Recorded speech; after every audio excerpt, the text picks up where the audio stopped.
Bismillahirrahmanirrahim. Assalamualaikum warahmatullahi wabarakatuh. Alhamdulillahirabbil alamin. Allahumma shalli wa sallim ala nabiyyina Muhammad.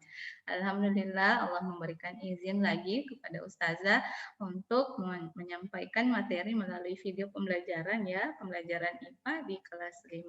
Semoga saleh-salehah di rumah sehat selalu dan tetap semangat ya untuk melaksanakan ibadah kepada Allah, belajar di rumah dan membantu orang tua. Baiklah, soleh-soleha, sebelum kita melanjutkan pembelajaran, kita berdoa dulu membaca basmalah dan doa sebelum belajar. Bismillahirrahmanirrahim. Rabbis zidni ilman warzuqni fahman.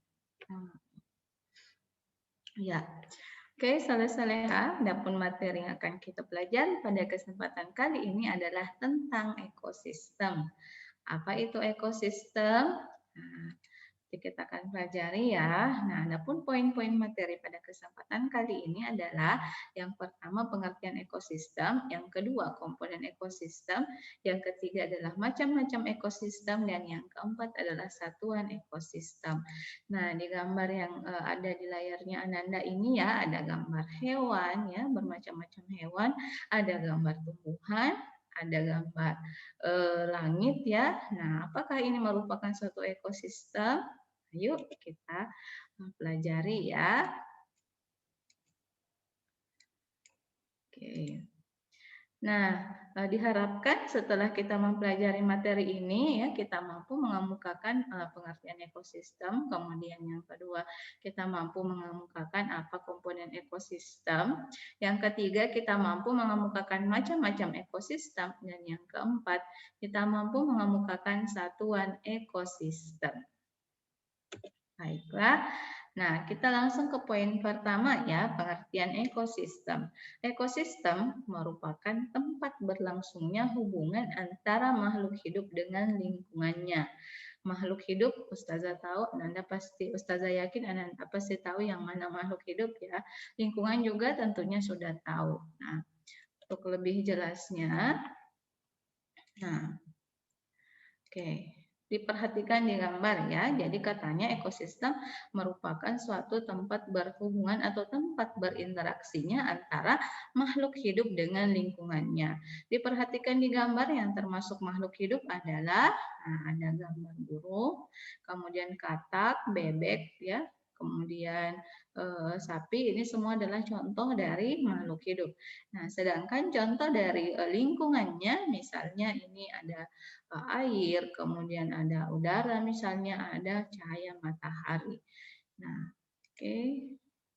Adapun komponen penyusun ekosistem, nah katanya kan tadi tempat berhubungan atau tempat berinteraksi. Nah, berarti ada dua komponen di sini antara makhluk hidup dengan yang tidak hidup. Jadi komponen biotik adalah komponen dalam suatu ekosistem, yaitu komponen yang hidup atau makhluk hidup, sedangkan yang komponen abiotik berarti yang A berarti tidak, biotik berarti hidup, berarti yang tidak hidup atau lingkungannya. Misalnya ya, komponen biotik pada lingkungan ini atau pada ekosistem ini adalah makhluk hidup, misalnya tumbuhan, kemudian hewan-hewan.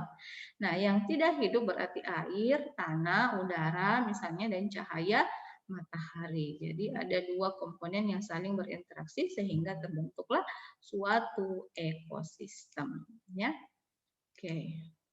Selanjutnya adalah macam-macam ekosistem. Nah, ekosistem terbagi menjadi dua, yaitu ekosistem alami dan ekosistem buatan. Nah, ekosistem alami adalah ekosistem yang terbentuk secara alami. Berarti ini buatannya Allah ya, misalnya danau, rawa, sungai, hutan, laut, padang rumput. Nah, ekosistem alami dapat dibedakan menjadi tiga, yaitu darat, air tawar, dan air laut. Nah, ini contohnya ya, jadi ada hutan, kemudian ada sungai, ada danau, itu semua adalah contoh dari ekosistem alami. Nah, sedangkan contoh dari ekosistem buatan, ya, misalnya yang buatan manusia ya, misalnya kebun, kolam ikan, akuarium, waduk, dan sawah. Nah, ekosistem buatan berarti ekosistem yang dibentuk secara sengaja oleh manusia untuk tujuan tertentu. Ya, misalnya akuarium untuk memelihara ikan, kemudian sawah untuk menanam padi, kebun untuk menanam sayur-sayuran dan buah-buahan misalnya ya. Nah, itu tadi tentang ekosistem alami dan buatan. Nah, satuan ekosistem. Nah, satuan ekosistem terdiri atas individu, populasi, komunitas, dan terbentuklah ekosistem. Ekosistem nanti akan membentuk biosfer. Nah, apa itu individu? Individu berarti satu makhluk hidup. Ya, satu makhluk hidup. Misalnya saya sendiri, Ustazah sendiri berarti Ustazah individu. Nah, ketika berkumpul suatu makhluk hidup, berkumpul misalnya ini tadi yang satu individu, berkumpul sesamanya misalnya kawanan rusa, jadi ini misalnya rusa ya.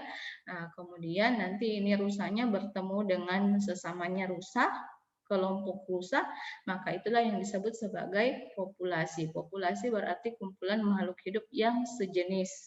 Sejenis sama-sama rusa misalnya. Kalau manusia dalam suatu tempat, nah itu berarti populasi manusia. Nah, kemudian populasi nanti ini misalnya bergabung di padang rumput ya, misalnya di padang rumput bergabung dengan makhluk hidup yang lain, misalnya ada rusa, kemudian ada zebra, ada kerbau, ada singa, ada burung, kemudian ada pohon. Ini semuanya tergabung di dalam satu tempat ya, ada kumpulan populasi, populasi rusa, zebra, kerbau misalnya. Nah, itu disebut sebagai komunitas. Nah, komunitas tersebut ketika berinteraksi dengan lingkungannya atau berinteraksi dengan yang abiotik, maka terbentuklah ekosistemnya. Jadi di suatu ini misalnya ekosistem padang rumput ya. Ekosistem padang rumput berarti ada hewan-hewan, ada tumbuhan, ada air, ada tanah, cahaya matahari dan udara. Nah, inilah yang disebut sebagai ekosistem. Nah, gabungan dari semua ekosistem tadi ya, padang rumput, air tawar, air laut dan ekosistem lainnya akan terbentuklah biosfer. Jadi inilah satuan atau susunan dari suatu ekosistem susunan ya. Nah, kita simak ya yang selanjutnya tentang manusia dan lingkungannya.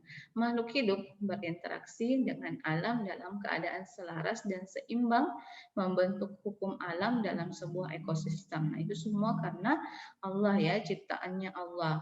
Nah, manusia diciptakan di muka bumi ini, Allah sudah bilang manusia diciptakan di muka bumi ini untuk sebagai atau untuk menjadi khalifah. Nah, menjadi khalifah di bumi. Nah, karena kita menjadi khalifah di bumi, berarti kita mempunyai kewajiban untuk mengelola, memelihara, dan bersikap ramah terhadap alam semesta sesuai dengan yang telah Allah perintahkan kepada kita. Nah, itulah tujuan manusia diciptakan adalah sebagai khalifah, supaya bisa menjaga dan memelihara, mengelola, menggunakan tetapi tetap menjaga segala sesuatu yang telah Allah ciptakan ya.